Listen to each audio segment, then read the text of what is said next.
আমরা আসছি এবং আগামীতে আরো আসবো। তোমাদের ছাত্রদের যে কোনো দুঃখ দুর্দশা, ছাত্রকেন্দ্রিক পড়াশোনা কেন্দ্রিক যে কোনো কিছুতে আমরা ইনশাল্লাহ থাকার চেষ্টা করব। আর আল্লাহ রাব্বুল আলামিন এই দ্বীনি প্রতিষ্ঠানকে কালকে আমাদের ময়দানে যারা প্রতিষ্ঠা করছে তাদেরকে নাজাতের উসিলা করুক।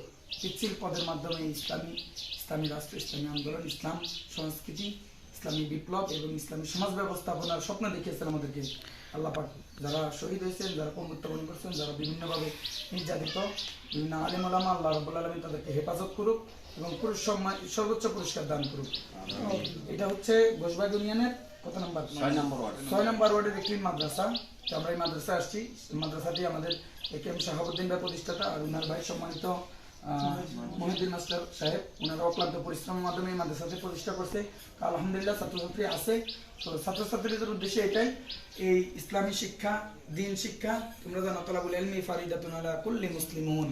তো অবশ্যই দ্বীনি ইলম তলব করতে হবে, এটা আমাদের জন্য ফরজ, এটা আমাদের রুটিন ওয়ার্ক বলতে পারো, মানে পড়তেই হবে, তার বিকল্প কিছুই নেই। তো এই তাদের যে কষ্টগুলা, তোমরা এগুলা সফল করতে হলে কি করতে হবে?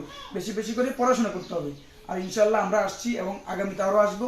তোমাদের ছাত্রদের যে কোনো দুঃখ দুর্দশা, ছাত্রকেন্দ্রিক পড়াশোনা কেন্দ্রিক যে কোনো কিছুতে আমরা ইনশাল্লাহ থাকার চেষ্টা করব। আর আল্লাহ রাব্বুল আলামিন এই দ্বীনি প্রতিষ্ঠানকে কালকে আমাদের ময়দানে যারা প্রতিষ্ঠা করছে তাদেরকে নাজাতের উসিলা করুক।